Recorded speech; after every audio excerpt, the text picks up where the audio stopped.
and I am here with Kalishnikov Red. Yes, sir. Welcome to our 8.1 installment of Remember the Record, or should I say, Remember the Show, because this time around, we're going to be talking about Wu-Tang: An American Saga, which first aired on September 4th, 2019, 8.1, Season 1. Yep. Right? Yep. So let's give a quick drop on how we felt about the season, and then let's go episode by episode, y'all. We're going to try and get it all wrapped up for y'all in about an hour of your time today.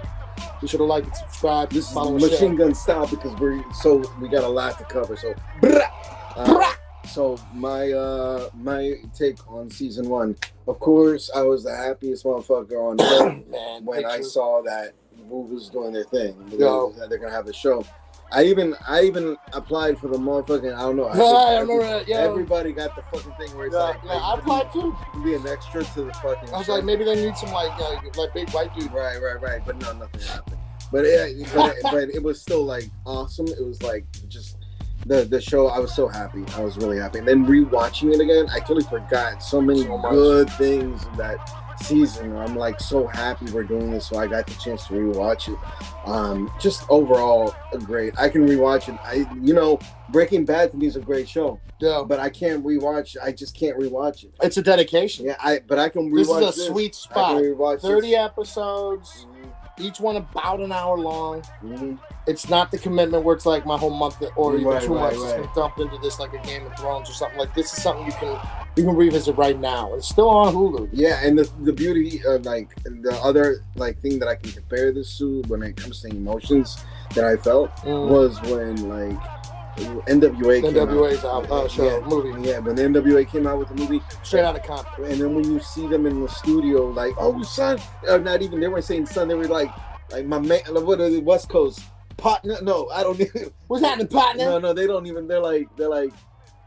I just remember them like, what No, when they were in the studio and they were all jamming. That's what we used to do. There's just like you took a still image of that or you found it online, but you were like, this right here is like, yeah, and then when we see that same shit here, man, same emotions, man. Wu's recording sessions and freestyles on the streets were like some of the best shit. Mm-hmm. Were some of the best shit. So how'd you feel? I fucking loved every minute of it. Yeah. There's so much I didn't know, and then as the show came out, I would go and check interviews and read articles and hear all of this background story. So much of it is on point or just some sort of a reiteration of shit that actually went down, right? Yeah. Or some of the names have been changed to protect the innocent or combined to formulate one character that represents them all. It's a really well-produced show. The music is incredible. Music's fucking amazing. The imagery and the cameos. The cameos are great. The fact that you get sometimes these cartoon versions of shit, or they do these crazy dubs over kung fu movies. There's all this cool shit. I think that the whole fucking show fucking rocked out. I think every actor. There wasn't one where I was like, man, I wish somebody else did this. No, there's little tweaks, and we talked about it in the preliminary on purpose, so we wouldn't take the time to do it here. So if you're interested in hearing our thoughts about the artists themselves and the actors themselves being represented in the show, please go back to 8.0 and check out that episode where we break all that down. Because right now it's 10 episodes and we don't want to. We're gonna go piece by piece, and there's a lot of information I dug into here. It's just in my nature. Go to Johnny Warbucks Spotify. I will have dropped the playlist. I'm marking the playlist as 8.1. The playlist is off the chain. It's so I went and looked to see who else has done something like this, so that I wasn't just regurgitating what's on the internet. And on Spotify right now, you can look up just the records that the titles of the episodes are named after, and it's 30 songs. It's a cool playlist, and I was like, that's what I was gonna do, but I'm like, and then I look in a couple other cats have the episode songs.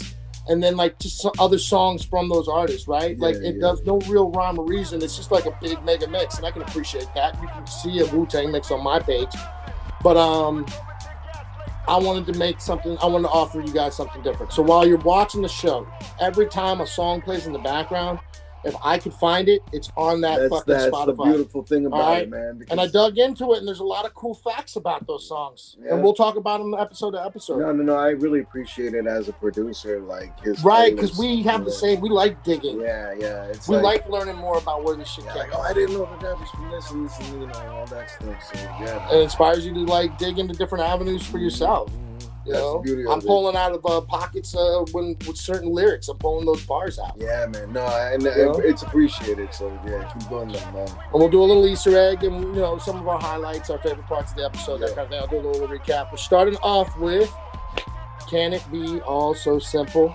Episode 1. All right. Staten Island, New York. Red top, blue top.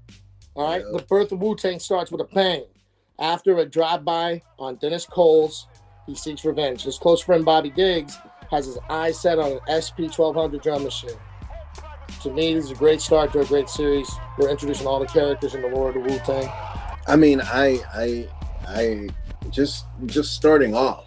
It's like it's about so much. Yeah, and you're like as a Wu-Tang fan. Now I understand there's a lot of this isn't fully etched in stone as this is exactly what went down, which they've all clarified. But you do learn a lot from this show and the dynamics between certain rappers and their families and certain rappers with themselves. And I had no idea. I mean, I heard a little bit of this and that, but no idea that Ghost and Ray were beefing like that. Like that. On that level. Like that, no, man. Like, I had no, that was surprising to me. And that, like, was a great intro. That was a great start to the show because they was like, what the fuck's going on here? Now I'm stuck. Now I'm here.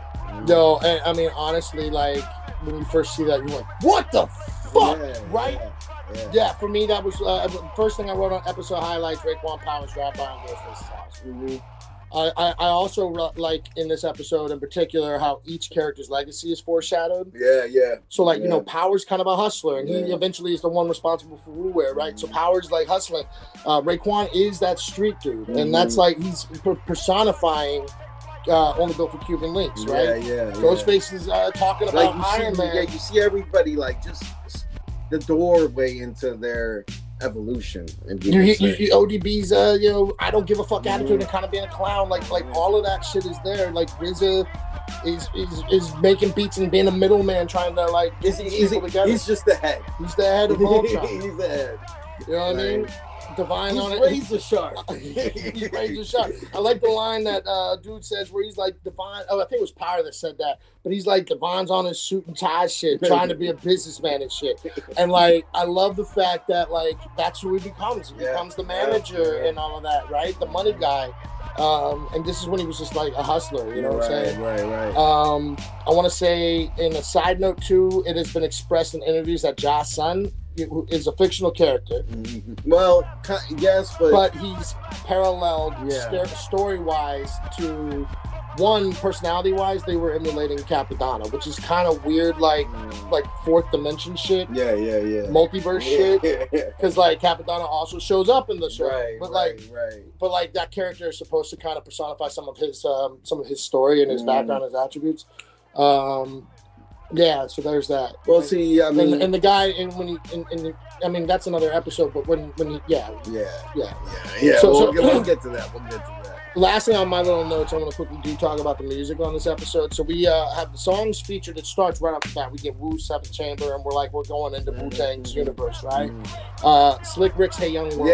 Yeah. That's when Ra was up on the rooftop. And it's such a beautiful thing because they're young, and if you know the words to "Hey Young World," you know what he's talking about. Like, come on, like what's kind of slick about it? Method Man references this song on Wu-Tang's Gravel Pit.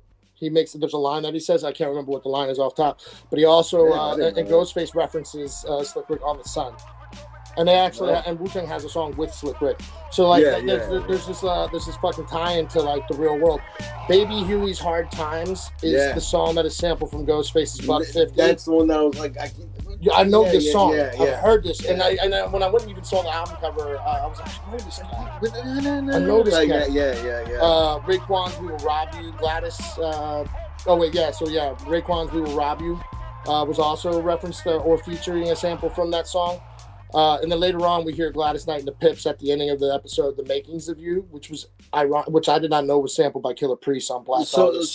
So are you saying that like a lot of the songs, most of the songs that we hear throughout this unless show, it's directly like another hip hop artist, you know, or like just like a little like piano in the background, background, which is mostly going to be RZA's production, right? Okay, compositions. Because I knew I recognized a lot of the sounds. I'm like, but man, where's this from? Like, virtually, I mean, virtually every episode there is at least one or two songs where you're like, where it's a direct, it's directly done by Wu-Tang. Right. So RZA's really thoughtful on the composition on this show. No, I mean RZA's just a great producer. I thought that was a great way to start the show. We go into Winter Wars. That's episode 2. Winter Wars with Divine navigating politics in prison. Dennis and Bobby step up to handle his distribution responsibilities. They scrounge up enough cash to buy a kilo of crack cocaine from one of Divine's associates named Hayes. I thought this was a dope drama action-filled episode, personally. No, I mean, it wasn't. It was more, but it's all leading up to. You know what I mean? Everything in this whole season, that. I mean, it gets. It's not like. I mean, it was a good episode.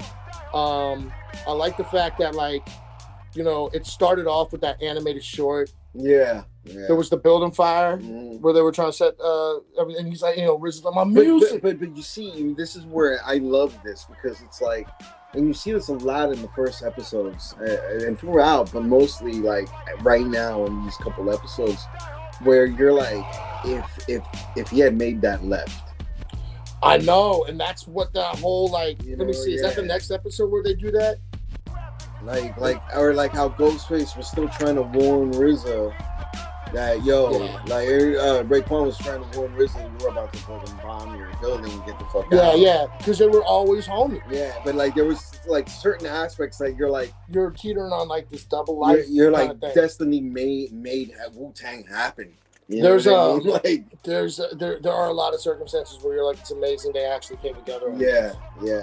Because the hatred, the animosity between Ray and Ghost, and all just Method Man and man, you're like, how did he do it? And that's why I gotta give him mad props. I just think it's interesting also in just episode 2 how much is fucking happening so fast. Yeah. Because this episode is Jocelyn gets shot. Which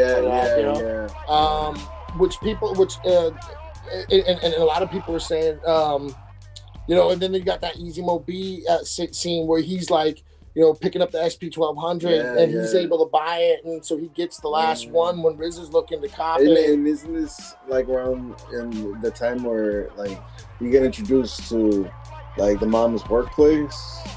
Yeah, so the Italians. Well, right, because that whole scene too. That scene happened in episode 2. Yeah. You get this whole mafia shit. They all having dinner, eating fucking Italian food. Hey, Yo, Josh's son is so funny. He's like, leave the gun, grab it. He's a good kid. Yeah, he comes off particularly in that scene, he's just a good dude. And the guy's like, this guy's a bum. He's a good kid. Leave him alone. Yeah, and then papa. Yeah, man. That broke my heart. But you see also the what ifs. Yeah. Specifically, where you're you see him living his life with Ray, or not with Ghost, and going to the mansion, and that was what was that, episode 3, right? Yeah, dude, that whole the video game thing. Yeah. Some of the Easter eggs here, we notice Ray talking to RZA about a piece, saying, "What you mean you ain't got it when I let you hold that shit?" Remember when he said that? Yeah. What does that sound like? He's talking about my killer tape. What my killer tape back?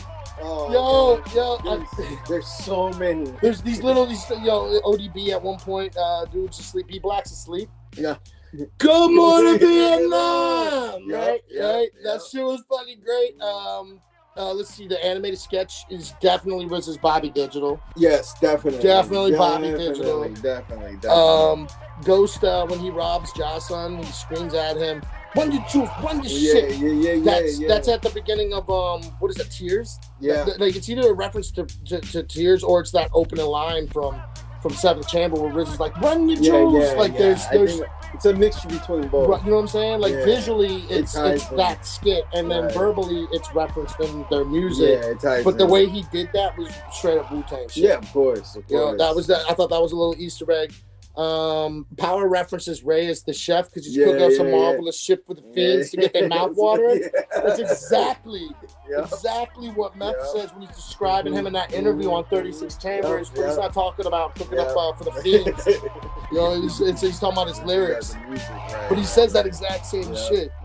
He said some marvelous shit for the fiends to get their mouth watering. So yeah, and yeah, I mean, outside of that, dude, like, it's the music. Once again, so now we got James Brown, the boss. This has been sampled by fucking everybody. Yeah, and even Rizzo alludes to that, like, down the road. It was like, yeah, everybody loves James Brown. Yeah. Everybody, and what does he say? He's like, nah, it's 2 on the nose.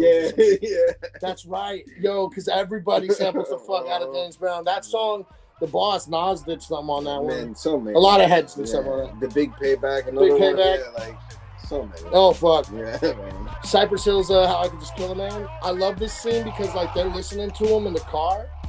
And was it Ray who was like, dude, you say these motherfuckers are from the West Coast? Right, yeah, it was Ray. Just like little droplets of love. Because what some of you may not know is Wu and Cypress are my top 2 favorite Brooklyn rap groups. And I've always wanted Wu and Cypress to work together, and they came together, you know, after Cypress's 3rd album, and Wu, after Wu's 1st album, they were in fucking Temple of Boom, man. He's back. Easily one of the best tracks off that album. Man. All of the Wu came correct on that. Like the Be Real was probably the hardest he's ever been. Man. God, that. And then, of course, after that, you see DJ Muggs and, like, Jizza.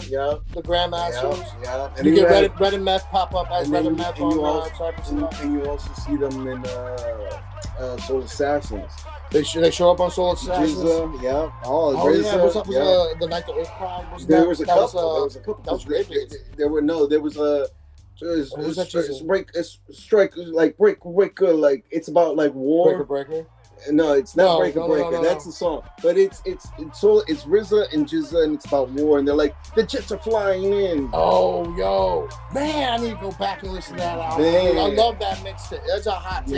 Yeah, man. But no, I was really, and you see that, so you're like, these heads are from like the West Coast, and they're like, how can I just kill him, man? Yeah. So it's tight. I love that scene. And so, you know, Wu's, and what they're discussing here is that Wu basically pulls like inspiration from everywhere, including artists from across the pond. You know what I mean? Method Man's Bring the Pain comes in there. You hear the beat being produced, and you hear Method rapping like creating it, which was a cool scene. Yeah. And it ends with Sam Cooke's Touch the Hem of His Garment, which was just a really dope ass song. And that's how I think that might be the last verbal record we hear at the end of that episode. I think so.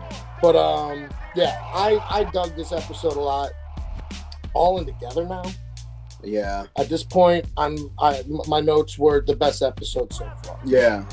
I mean, the death of a friend shakes Staten Island to its core. While Dennis mourns, Bobby, scene, man. Dude, Gary and Asan reminisce. Prison becomes more complicated for Divine. That shit is fucking that whole area. Hayes and Cressy plan to reunite Staten Island by hosting a rap battle. Yeah. This is that episode. Yeah. So the guest appearance on this is Eric Van Rock. Yeah. And like, man, I busted like 20 nuts when in 1 second. He's just on stage fucking he's just rapping. Was he doing Follow the Leader, or was he doing In the Ghetto? We hear In the Ghetto. I want to say Follow the Leader. He was doing Follow the Leader. Fucking disgusting. Man. Disgusting. And the way they like, I mean, granted, it's like, you only see him for like a second, but he looked like him. I was like, damn, son. I was so happy when he came, like, when all these cameos started appearing, I was like, man, John, did you see that? Did you see who was on that shit? Hell yeah, man. Hell yeah. There's one part where where ODB is getting really excited about maybe like doing something either for the rap battle or like getting on the right. I think he's just getting ready for that rap battle and he's all hyped. And he's like, yo, ho, here I go, watch me flow. And he's doing that Jack Cousteau could never get this, like that shadow boxing shit, right? Yeah. So there's that little sneak on him. Yeah. I thought that was a cool scene. We'll talk about RZA's. I think maybe we'd save that part for last, right? No. The joint. Oh, you know what I'm okay. talking Yeah. Because I think we have a little bit more to add to that. But all right. So on the Easter eggs, early line in the episode, you hear somebody go, Wu-Tang again? Oh again. Yeah, which is Protect Your Next intro, right? In the Second Life video game sequence, that's at the beginning where we're like that what if you were talking about. Yeah. Yo, one, that map looked like Street Fighter 2. Yeah, like hardcore. You know what I'm saying? But you know what it also looked like? The Wu-Tang video game. Oh, it did. And then you got like these other little pieces that kind of reminded me of like GTA and shit.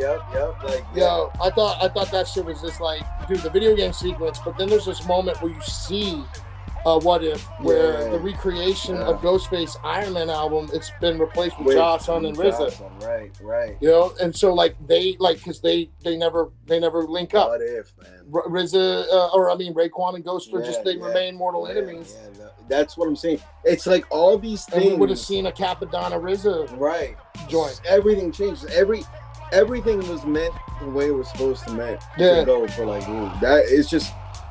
It's one of those things that you're like, it's not supposed to happen. Yeah. It was the first time doing that to record labels. Yeah. Like, but everything just worked. And that's why I look at RZA today as one of like, I mean, I'm just surprised that a lot of people don't have him in the top 5. I agree with you, man. And or rappers. And I say rappers, and I stand by rappers due to the fact that like some of his lyrics down the road, oh my God. My God. I think we're gonna reference one of them here once we get to the sort of through the whole piece of the episode. I remember there's a part where ODB and Jizzy they're freestyling. I found out that it's on the street and the studio and at the rap battle. All of those are actual verses from an EP called RZA, Jizzy, and OD. It's called All In Together now. See, I and it's not a tape that you can tangibly like you can purchase like something from Discogs. Is this also like Past the Bones? Past the Bone was on that. Because I was also on Jizz's album. I was like, okay, because I was like, I haven't heard Jizz's there's like a raw like demo version of it on All In Together now. Okay. But Past the Bone is on the Genius, Words of the Genius. Yeah, I didn't hear that album. It's a dope album. I mean, it's so different like sonically than because RZA's production isn't really there yet. Yeah. It's not even on that. I think I only think Past the Bone is his shit. Yeah. Everything else is somebody else. But like he's spitting. But it's just definitely more, I don't know what the word for it is. It's a trendier sound. Like grimy, like Shaolin, mathematics shit hasn't come into play yet. Oh, okay. But when you hear him rap, it's a young Jizza. And he's got, I thought it was nice. No, it's a sin. Jizza is one of my favorite, Yeah, I've listened to it a couple of times, but it's also like because of just how 36 brings it, it's just like, it's this before thing. It's different. You know what I mean? It's dope, but I won't go back to it the way I go back to 36 Chambers and shit. But so we hear all of that. There's this dude, there's this group that Cressy brings in during the battle. And they're all like coordinated to steal the fucking money. Yeah, the Jamaicans. Triple Crown is not a real group. But I look, man. I was like, yo, who are these cats? Like, shit. But you know what they were rapping over though? Yeah, the Chubb Rock. Treat them right. Treat them right, man. But I heard that. See, look, when we went to go see Chubb Rock, like I ain't gonna lie, when that I was hyped for it. I was like, this the whole fucking. There was a couple of cats that were like looking at us, like, what do they know about that? Yeah, like, what do we know? What do we know? What do you know, old timer? Fuck, man. I guess we don't look it, man. But we're fucking deep heads for sure. Yeah. Like Chubb Rock is so fucking dope. RZA something bigger. Like, I like the joint. I forgot what song it is, but he's like, the girl got all Vanessa Del Rio on me. Shout out! I was like, man, I thought I was the only one. We don't talk about that. You know what I'm saying?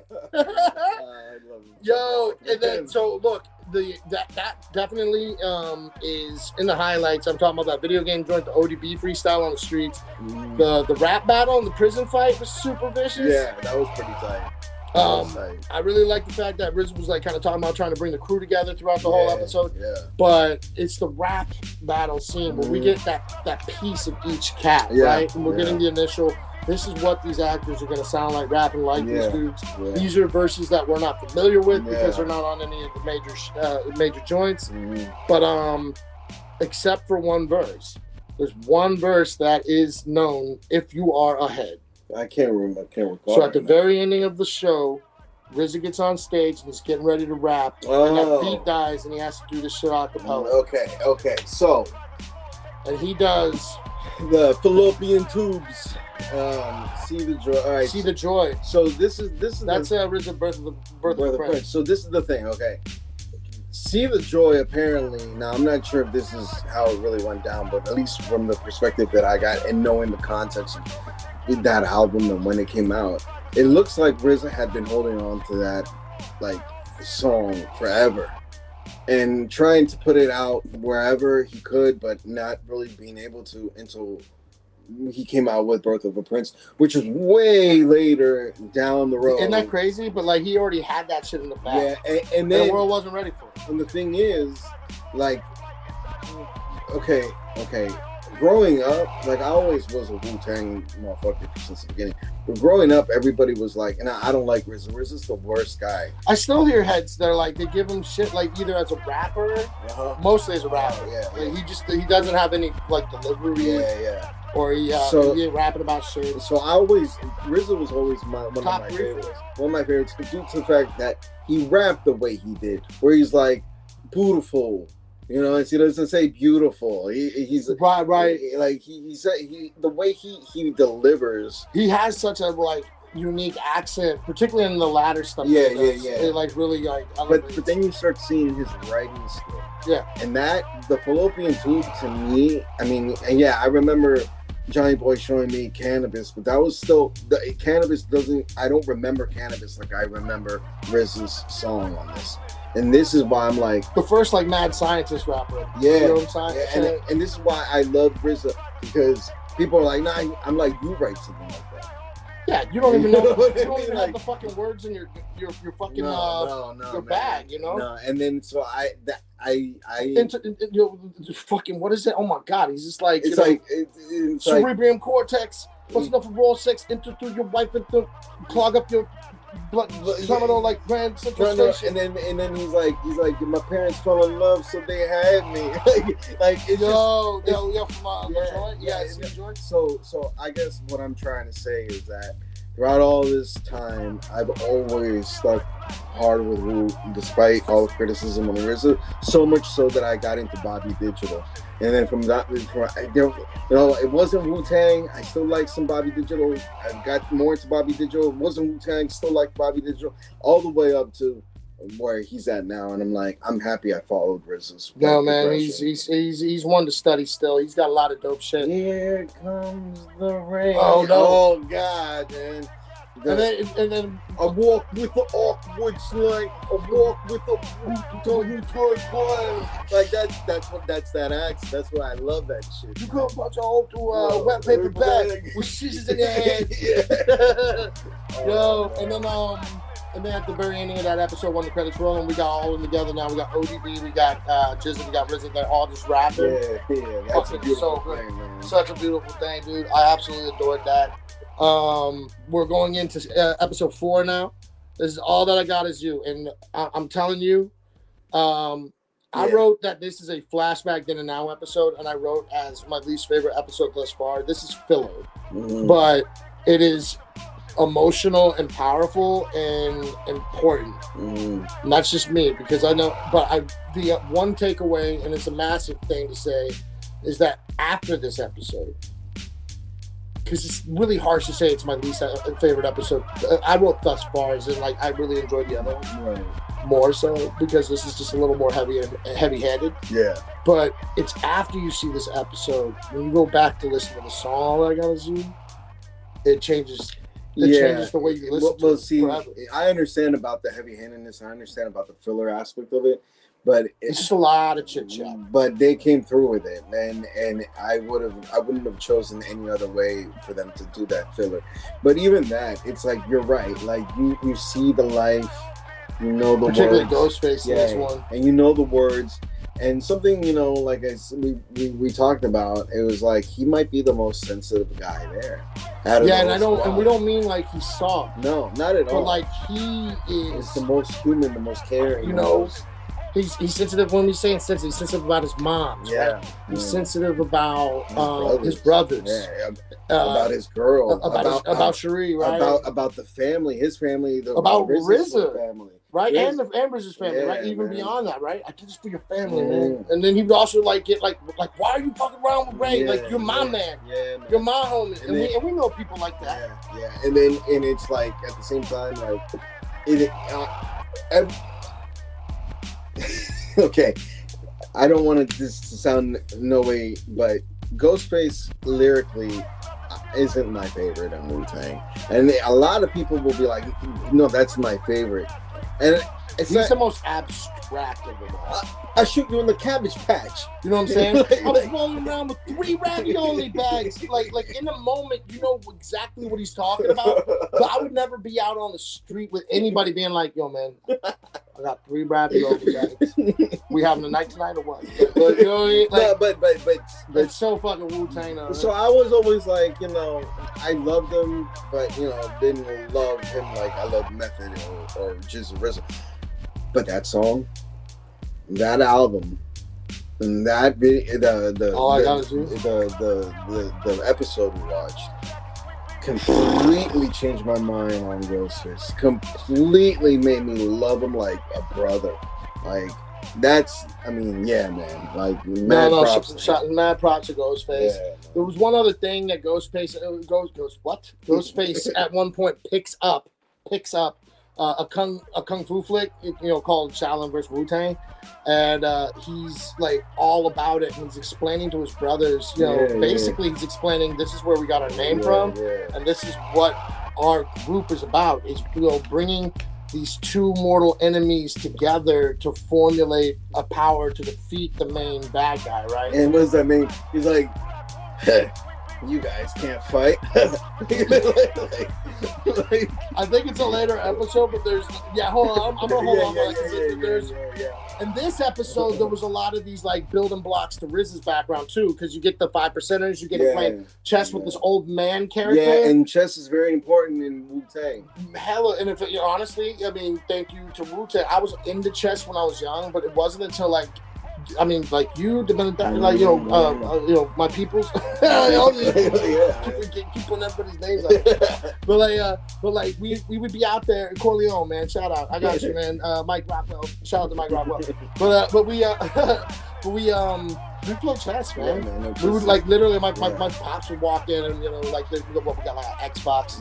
Yeah.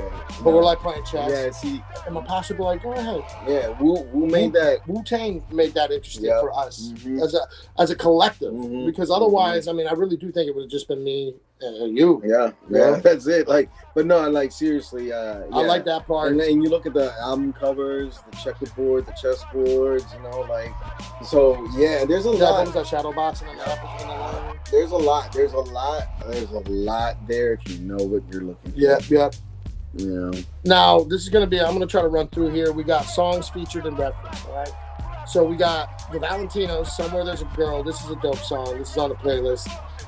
Wilson Pickett's Get Me Back on Time, the Engine number 9, part 1 and 2.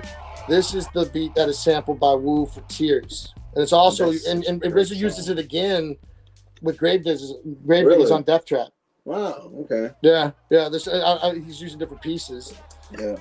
You at one point do hear this beat that RZA's working on. He's trying to get right for Raekwon. It's the Criminology 2.5 version.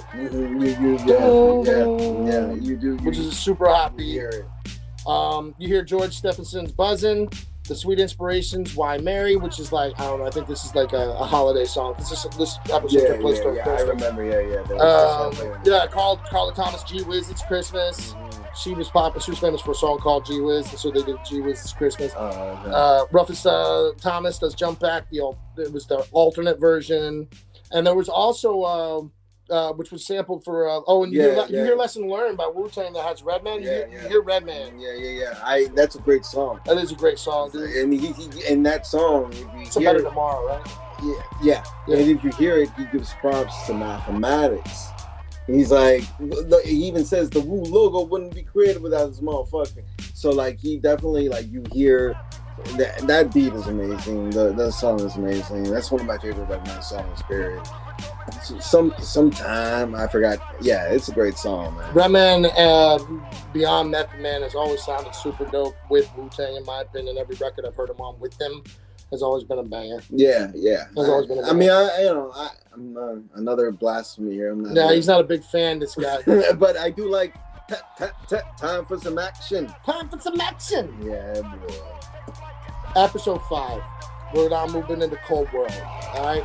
Cold World, Divine returns home from prison, but nothing feels the same, especially with Bobby in charge of the house. When Bobby cuts a track with Shotgun, the rift between Park Hill and Stapleton grows. Infuriated, Dennis drops a track of his own. Yeah. I wrote, it's an interesting episode where Heads are starting to record some tracks, though their intentions are attack, sinister, and nefarious. Yeah. It wasn't huge on the out-of-town auntie. Oh, I wasn't huge on the whole out-of-town auntie thing, but it does tie into the ending of the episode, which is crazy. Yeah, well, I mean, I don't know how much is real, you know what I mean? So like, because I mean, they even say it's not fully everything that goes down on the shows what went down in real life, but you know, at the same time, a lot of things there make sense. You know what I mean? Like Cherie, like I thought. I mean, but in the end, it was amalgamation. So like, it makes the most sense because otherwise we would have been having hard time keeping up with all of those people. 11, yeah. It was in this episode where I found out this cool Easter egg that the house is that Riz is at, by like wallpaper and using family photos and stuff, is like verbatim to his actual house. Really?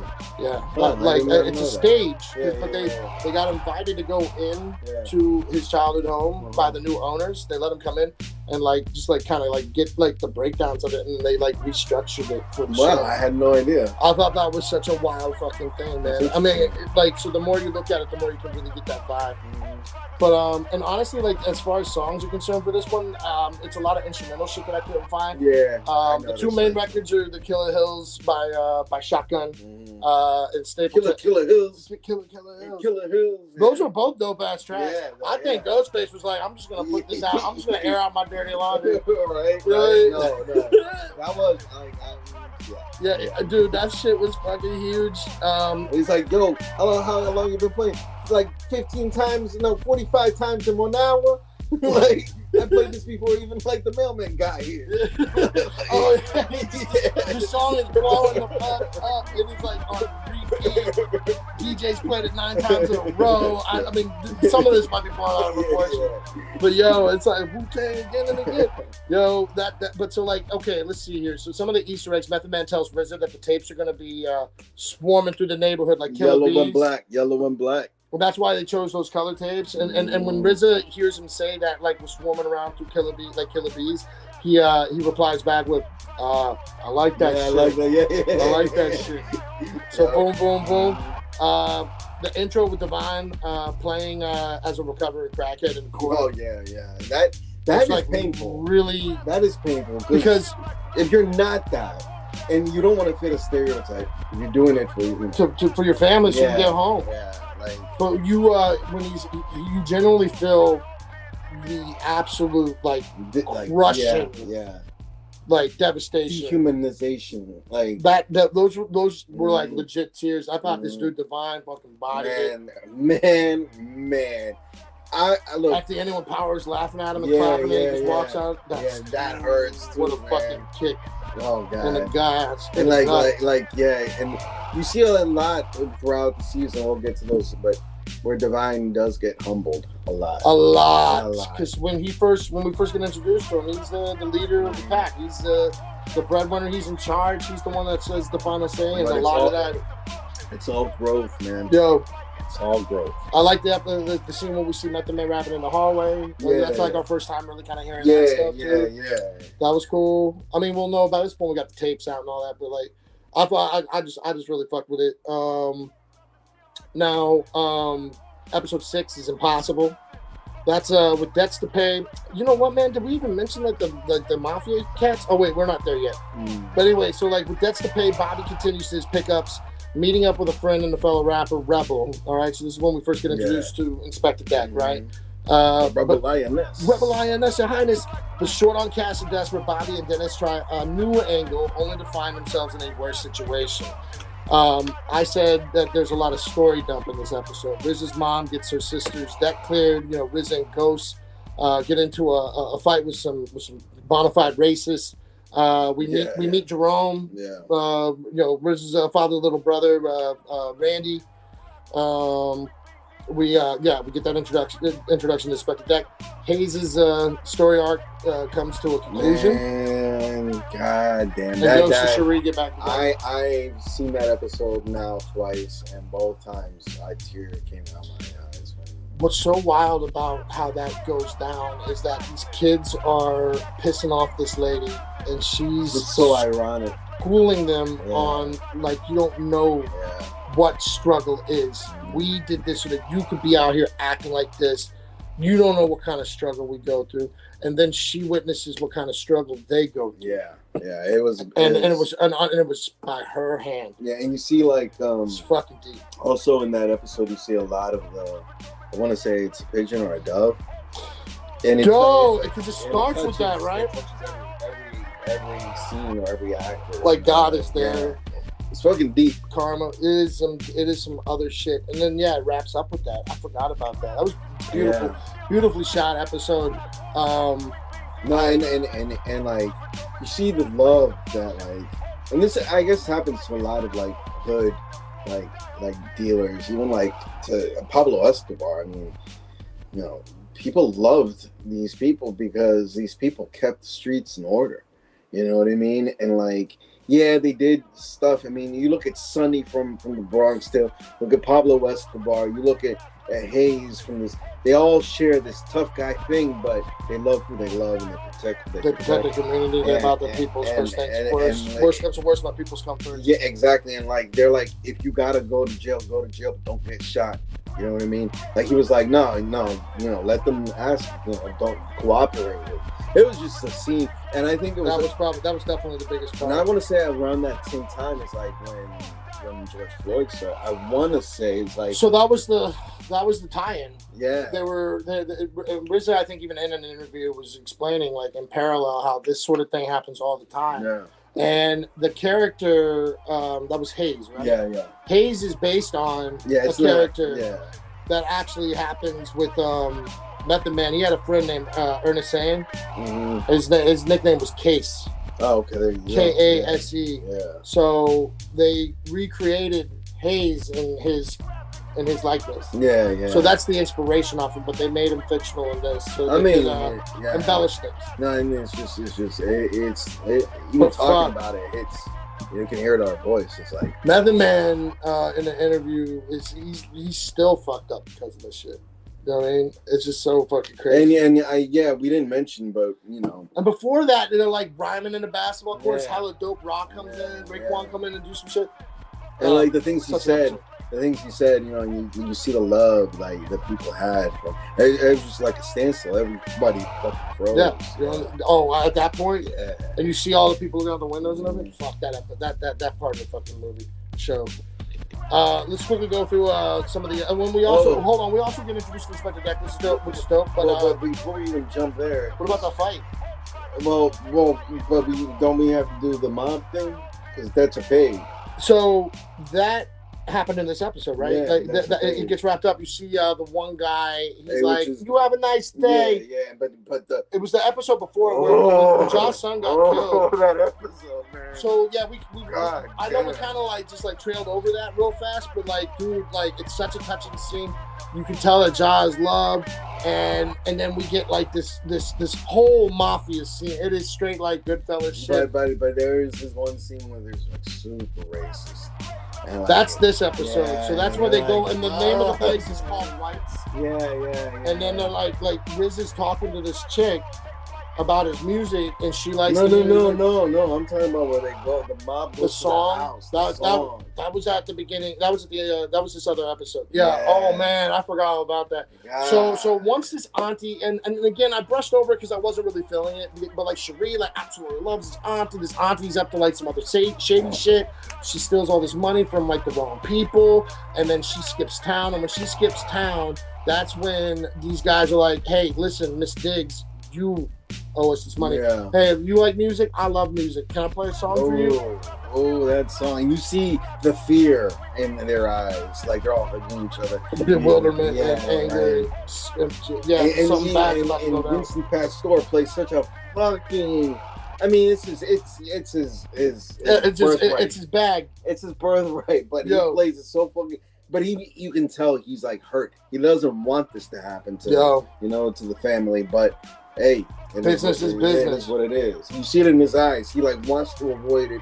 He doesn't want this he to killed- happen. But He killed that shit. Yeah. Yeah, dude, that episode was super fucking heavy. That was crazy. Some of the music in Impossible in episode 6 include Leonard Cohen's The Stranger Song, The Mighty Indiana Travelers, Anywhere in Glory. This is kind of like when they're doing like some of that pre-tour shit. Yeah. Frank Sinatra's Good Life pops in. Yeah. You hear Lionel Lodge's Twisting.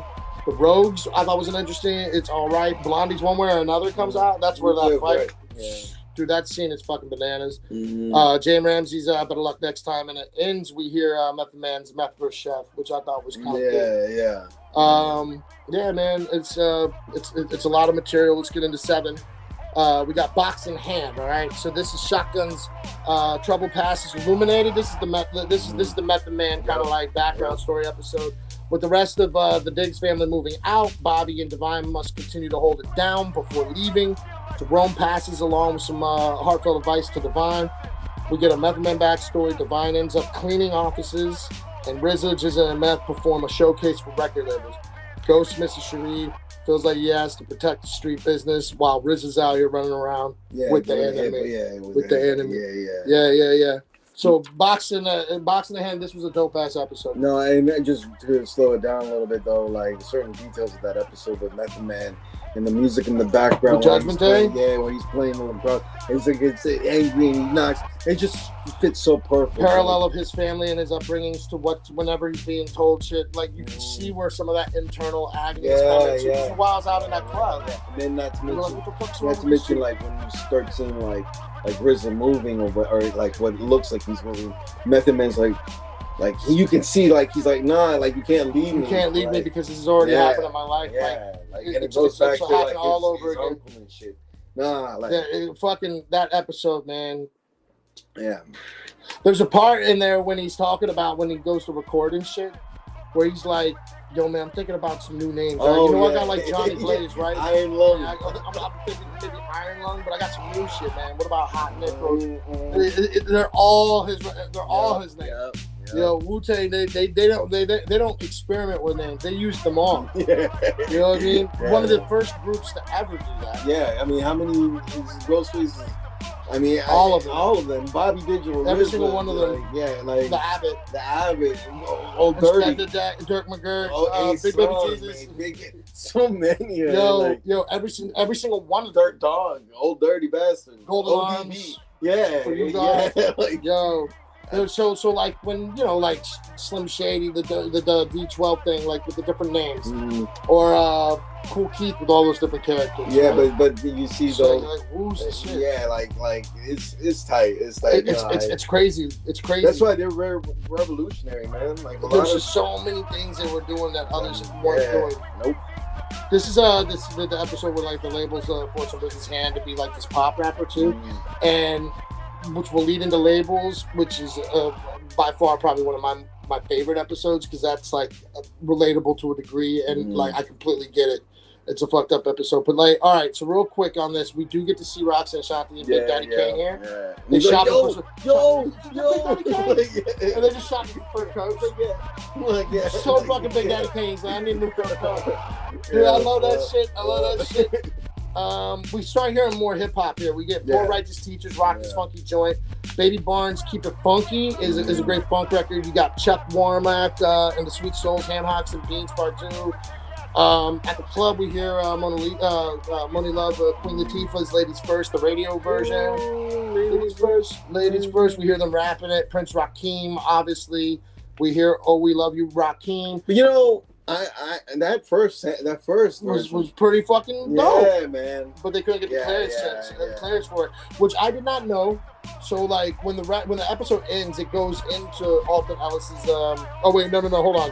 Before that, you get Denise Williams Free. That's the record. That's the one that ends up being sampled on We Love You Rock. But they didn't get the clearance. So the version on like the playlist is the one that we've all heard, right? Yeah. But that unreleased one, I'm like, nice. That was pretty. It was nice. chill. It was supposed to be more on that level, and I get it now. But the label is like constantly being like, "Yo, RZA, listen, man, we need a pop record. We need this cartoon fucking picture of you on the album cover." Where they're like, "Yo, this is Bobby," like, you know. But was that? But that was Tommy Boy, right? Tommy Boy was the one. But Tommy ain't my motherfucking boy. Yeah, but see, right. But see, Tommy Boy also had Cypress, House of Pain, like other heads that were like Brian and Rob. Like, you know. I mean, I don't know if this is at the fledgling era of Tommy. I don't know if those cats were out doing that. And also, that's not heads. It's a different dynamic. And this was just RZA. Right. And he was with his brother. But I want to say RZA. I mean, if time-wise, I want to say RZA's a lot younger than Cypress. Because if Cypress was already out, right? Because they were already out doing that shit. Yeah, like couple years. Yeah, so maybe I think the self-titled came out in 91, 92. No, I think it was later, 93. No, it was before. It was like 89, 90. Then it's got to be either 1991. Because Black Sunday, that was like 93 or 92. Okay. And Wu's 36 is around 93, 92. 93, yeah. Shit, okay. So we got that there.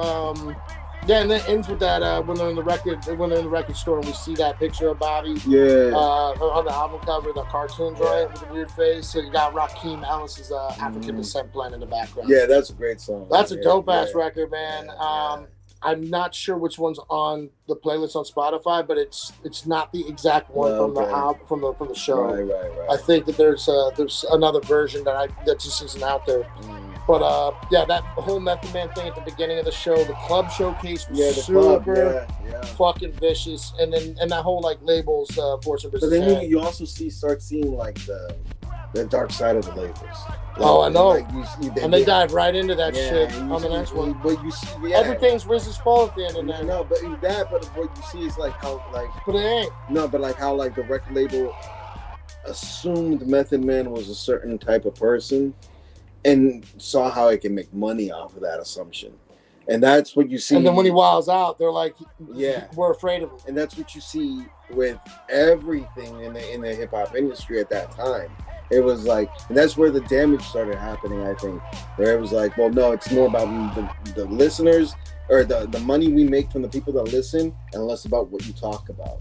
You see what I'm saying? Like, that's when it started becoming, I love gangster rap, but it did something to the industry. It did something to the culture. It did something to us. It affected me. I'm never gonna be like, nah, fuck gangster rap. That should never come out. I love gangster rap. Nah, it was super dope. But it changed things. It changed. It definitely changed the dynamics, and then to where we are today, I can see how we got here. Yeah. It's heavy. It's heavy because it's that double-edged sword. Hip hop has always been that double-edged sword. It's never been. There's good things. There's tough things. There's sad things. There's some tragedies there. Societal changes, Episode 8 is labels. This episode, like I said, is probably one of my favorites. Bobby embarks on his first tour. Which is it's just so ODB. funny. It's so funny. His name is Gary. Yeah, I know, Gary. I know. The genius's name is Gary. Yeah, it's kind of, he's just a regular dude down there. Yeah, Gary does he does like He's like Gary and Larry. Like see the guy over at the corner. He's always by like the fucking convenience for the bodega. Like he's just chilling, smoking a cigarette. This is Gary. He's fucking Gary. Gary's always been there. Meanwhile, he got Ace on, Unique over here. And so they start learning about the harsh truths of the music business. Music might be the road to freedom, but it's paved with plenty of setbacks. Industry rule number 4080. Record label people are shady. Yeah. We get a bunch of people because at this point, like, they're touring. They're like in hotel rooms. This is where you start getting like the other cameos. You're like, oh shit. So like he's in the not in the studio. He's at the club where he's getting ready to do a performance, right? And boom, we got Just Ice coming in, asking about today's math and all that. Yeah. What's today's math, son? It's rock. Yeah. It's like, I don't understand. Do you even know what your name means? But then you see Jizza come through. And he already has the knowledge. The teachings, right? Oh, dude, I mean, if there was ever a rhyme and a reason to be like, I really want to come in and, like, look into this shit, Wu-Tang was already doing that. Yeah. But, like, you watch the show and you're like, man, I feel like I gotta know what this is about. about. The 5 percenters, I mean, granted you had, your here and there, but I feel like Wu-Tang was really the one that really brought out, like, I mean, there was a lot of heads during that time. But Big Daddy Kane. KRS-One, Public Enemy, like Rakim. Yeah, but Wu-Tang really like drove that to a different direction. Like that was because to the point where you're like, I'm watching the show, I gotta read what this is about now. You know what I mean? Like, if you don't know, right? So like, but yeah, and this led to everybody after that in New York being like, yeah, that's we gotta talk about. We gotta have some of that shit in the nation. We gotta do it for the nation. Inside job there. All right. So let me see here. We got Naughty by Nature showing up. Stretching. He's got the machete. Okay. So there's like so fucking like. We just talked about this on our last episode. And this is the beauty of it. It's like destiny, man. Like we from Queen Latifah to Naughty by Nature to Wu. And this is all connected. Full circle, man. All connected. You see the bitch, check out the big brains on us. But do you remember in that episode where we were kind of making fun of some of the shit that the motherfucker says? Without farting. And someone farting. So I'm rewatching the jokes last night so I can have it fresh in my head. And I'm watching it, and then there's like they're finished with this meeting or whatever. They're ready to go into the video. She's like, I gotta listen to you because you got a machete, and he's like, yeah. And then they start getting up from the seats. And then Tretch looks at one of the Wu members. I don't know who's on the side. He's like, yo, did you fart? And I'm like, oh my God, this is exactly what we talked about. What is it, man? It's obsessed with farting. Oh, I hate it. What is it with Tretch and farting? Dog, make it stop. Oh, bringing it into my show and shit. Oh, man. Oh, bro. That shit was so funny, dude. I totally missed it, too. Like, he brought it back up, and I was like, oh, my God, you're right. You're right, dude. You're right. That's so funny, dude. Oh, man. Zena Dion. I was going to text you last night, but it was, like, too late. I was like, man. I mean, we were already in it, but that's funny as shit, dude. Zena Dion, Q93.3, doing her DJ shit. We do see Prince Paul make a cameo. Yep. They were talking about, once again, labels doing the shit, and they're like, listen, we don't want you to produce your own album. We want Prince Paul to do it. He really wants to do it. Like, you're a rapper. You're not a rapper to produce. This is where it gets really interesting for me, right? Yeah. Because I started off as a rapper, then became producer. Now I'm both rapper and producer. And we've worked with, I will not name names, but we've worked with people out there that are both like local people and that are like high up people, like big timers. And both of them do not know how to make beats. And it really makes me like, it puts me in a weird position because it's like, why wouldn't you want to learn and create what you're talking about? Because you're a rapper, you're coming into a beat and you're going to rap to the beat. You're a producer, you're making the beat for a rapper, but if you're doing it for yourself, you can create the exact picture that you want to create. I don't understand why that's always been an issue in hip hop. And me and him had this conversation last night, and I guess since hip hop has always been that way, but it's like, okay, but we're 2023 now. Like, there's rappers out there still. They're like, it's not my. I don't know anything about it, but there are. But I mean, from this does span, right? I mean, RZA might be like one of the catalysts. Yeah. But then you end up with like, a Kanye West. Yeah. Right, like the rapper producer thing, Dr. Dre, like all of these cats are up and at it now. And my cat is destroying my notes, but it's hip hop. So anyway, let me see here. Some of the songs that we hear in this episode are Minds Playing Tricks on Me, Patty and the Emblems, I Got Nothing to Lose. That's a great song. Speaking of Kanye, and I don't know if this was done with a tenor, but the ARC's choir, the Jesus Walks, which is the actual. It's called Walk with Me. That choir version, that instrumental or whatever, does not exist on Spotify, which is a shame because that would have been a nice little follow when you're going through it.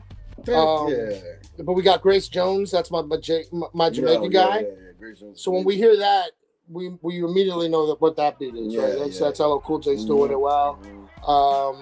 I thought that was kind of dope that they threw that in. There's this the song Smizzy Shark Party featuring Cooper and the Apprentice. Mono Deluxe's Get Down With It is significant, and I can't remember why, dude. It's not a sample from any of the records, but when I heard it, like there was something in the back note there. Maybe it's not. You can't find it. No, I think I got some version of it on the playlist, but like just like when you go listen to it, think about it. Get down with it. Some of the Easter eggs. Dude, this is bananas. Guys, go back and watch episode 8 again with this in your mind. Each act in this episode is in a single take. Oh, really? Yeah, and you see it go like chapter 2, chapter 3. Yeah. You do see that. Each one is a single take. Huh. Cameras just I thought it was just doing like a thing. No edits there. There's no slick edits. They did the whole bit. Like, so if somebody fucked up, they had to go all the way back. Like how we used to. You know what I'm saying? Yeah. Yo, straight up like that. Yeah. The verse that RZA rehearses in Houston is actually the verse from Protecting That. Yep.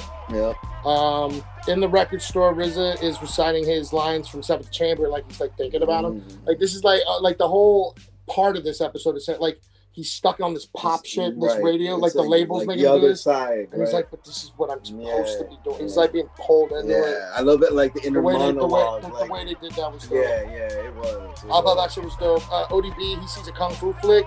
That's like Purcell. Yeah. And he's like, yo, man, what's the one with the drunken monk? He calls that dude old dirty bastard. Yeah. It's the way he says it. You're like, Yep. Origin right there.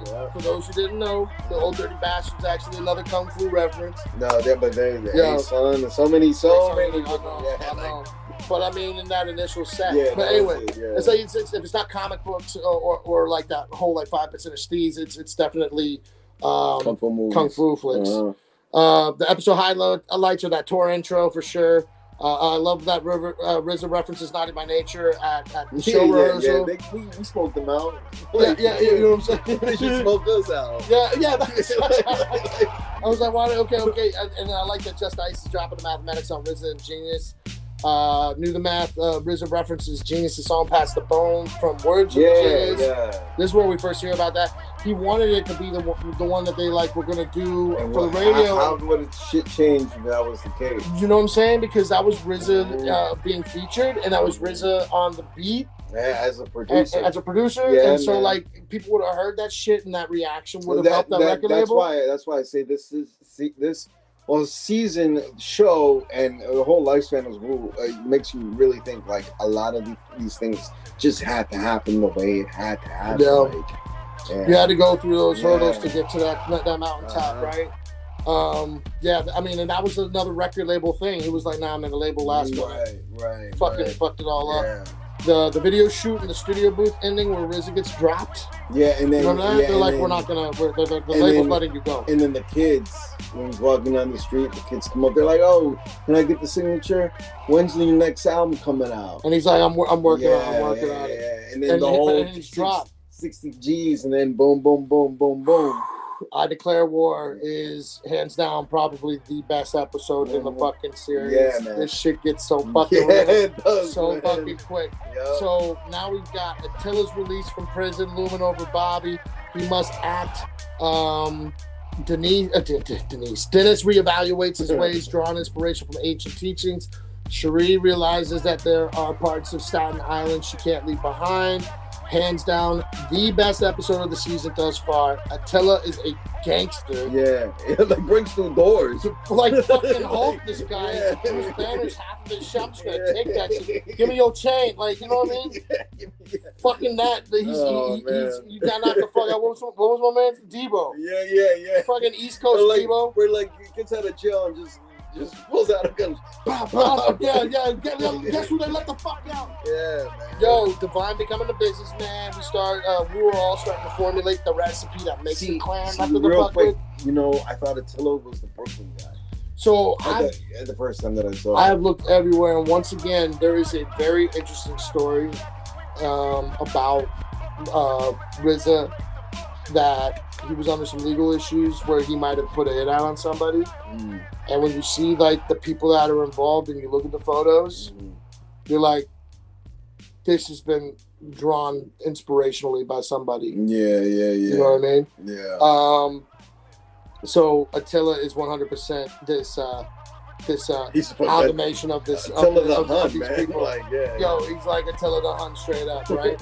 So, like, I mean, let me see what the highlights. Attila's release intro is fucking sick, but then it's like Attila, like, punching and shooting and pistol whipping the drug dealers. Goddamn, and that's a real thing that happened. It's just not Attila; it's a character. But so that actually did happen. Attila's character, man, I think he fucking bodied it. He's terrifying. Yeah, I mean, just the terrifying, sign. man. Like when he got into the car out of like jail, like the guy who seemed so small while he was the driver, and Attila looked like Goliath. Yeah, the driver was like, "Hey, it's so good to have you back, buddy. I was taking good care of you." Like, yeah, and he like fucking bangs him up against the window. Yep. That's like the first. That's all we get. You know, we got that. What is that? That UFO song by ESG. Yeah. Like he's just scary. Like, yep. You also hear Les McCann's Benjamin at one point at the beginning of the show, and then Bob James' Nautilus is this amazing instrumental, which once again ties in because it was the instrumental used in the ending of the Arsenio Hall show where everybody was rapping, Wu-Tang included. Yeah. So I mean, I always appreciate those like little like nods, you know. And the season was full of nods if you know what it is. Yeah, I'm trying to point as many of them out in this episode. Ghostface's little brother, when he's watching and referencing a kung fu flick, he's like, yo, this is Wu-Tang, and Wu-Tang ain't nothing to fuck with. Right? Yeah. Which is like one of the best fucking records off of 36 Chambers, right? Like, and the whole time, like, it's talking about how like Ghostface is like really absorbing. So you're seeing all of this stuff where like the 5%er thing is really absorbing into RZA, and the kung fu shit is really absorbing into Ghostface, and the whole gangsterism is really absorbing into Raekwon, right? Yeah. Like all of these characters are starting to kind of like really formulate the recipe that makes Wu-Tang, and we see it like in action, and I just really fucking dug that. It's like this episode just sped everything up, fast forwarded into it was just like, all right, now it's enough of the intros. Now we're in it. Now we're gonna see this like come to fruition, man. It took this long to get here, but like that whole Attila thing is like a great fucking like. The buildup was great. Everything was good, man. Attila was just. There's a bit in there where like they're watching some of the kung fu flicks and they've dubbed in like them talking like street. Yeah, that's what I referenced earlier. He's like, you can't fight. like at one point he's like, yo, you're supposed to be homies. He's like word. Right. That shit ain't real. It's fucking great. I totally done that bit. Yeah, they're just like some NY street crap. It was fucking funny as shit. I thought that was just really cool because it's kind of the parallel to what they did. They infused kung fu with hip hop, and like so we get a visual of like what if hip hop was infused into kung fu. Yeah, I don't know. I thought that shit was funny. You definitely see like the Wu and the Shaolin versus, but they team up to verse the main guy, you know, and that's Wu-Tang. Yeah, and that's what exactly like their whole backstory. That's exactly your Shaolin sword. Yeah. Yeah, man, and then by the end of it, RZA and Ghost are reunited. It's a great fucking episode. Yeah, the ending was really nice on that episode because Cherie also, I think, got the letter that Ghost had written to her in the book or whatever. And like, and you see his handwriting, I'm like, that's, man, you know he writes lyrics. Yeah, You yeah, know you know what I mean? Like, so yeah. So I know we're pushing it. So we're gonna do episode 10 real quick, guys. This is the ending of the season. This is Assassination Day. Let's see. As a mysterious tape makes the rounds of NYC, Bobby and Dennis try to figure out how to handle Attila. Shaw's savvy pays off, and Cherie evaluates her options. And so the seeds of Wu-Tang begin to sprout. I wrote another favorite episode. Excellent closer to the season. Yeah, I mean, overall, like, everything I agree with.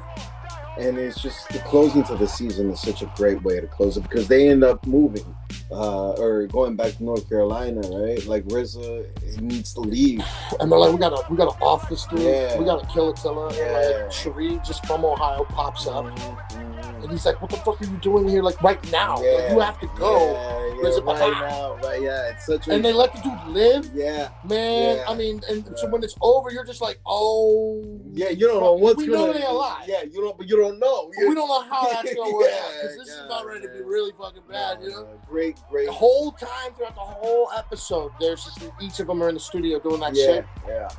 They're doing Seventh Chamber. It just every time it happened, I was just like, oh yeah, well, that's what I'm saying, man. As who we are as rappers, MCs, man, seeing those scenes and seeing everything that me and him and our friends went through, just in different locations, because we would sit in the car, we would be in the street corner. Some of us, like, would do some stupid shit and have cops after them, and have other people join you and have the cops after everybody. So it's like we've been in that booth, man, doing those sessions, man. Yeah, we've been like, good, and we've cried and we've sweated, and this was our world, man. This is our world, So we're giving it back by doing these videos, man. And I'm so glad that we opened this with this show. Obviously we do remember. We're talking about doing like. We've been talking about doing like what movies, TV shows. Like this was the one to do. Yeah. This was the one to do. The beginning of it, yeah. And just lastly, a couple of the songs. This is like where hip hop really comes through. We start getting a Tribe Called Quest vibes and stuff. Jazz. We got Onyx Throw Your Guns pops up in there. We hear Souls of Mischief, Never No More, which I love that record. For those who haven't heard it, you'll hear it on the playlist. And then we hear Tony Tone's Whatever You Want. Tony, I funks with Tony. Dude, I love Tony. Yeah, people can say what they fucking want. Now, what's what they did with fucking DJ Quick? Get down, let's get down. Well, that's sort of like a riff of Nirvana's. And I don't know if you heard the beginning of that song, the Get Down, where they're like playing. Yo, she's like, take it easy, man. Take it easy. Man, you stole my car. Cool, brother, cool.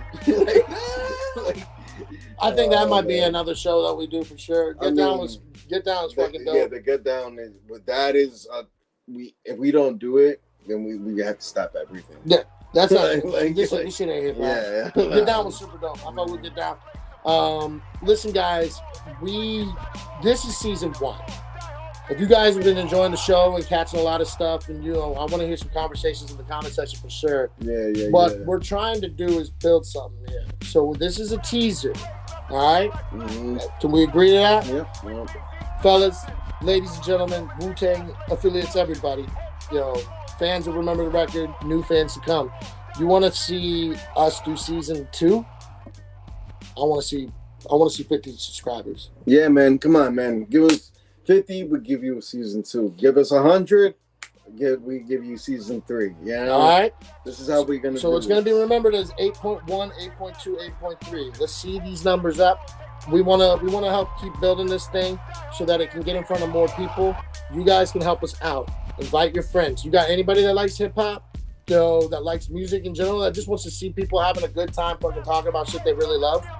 Man, we got a plethora. We got a plethora of records, but we also got a plethora of shows, movies, and The documentaries. Documentaries. We can bleed even further into it down the line. Get into books, whatever kind of avenue. Video games.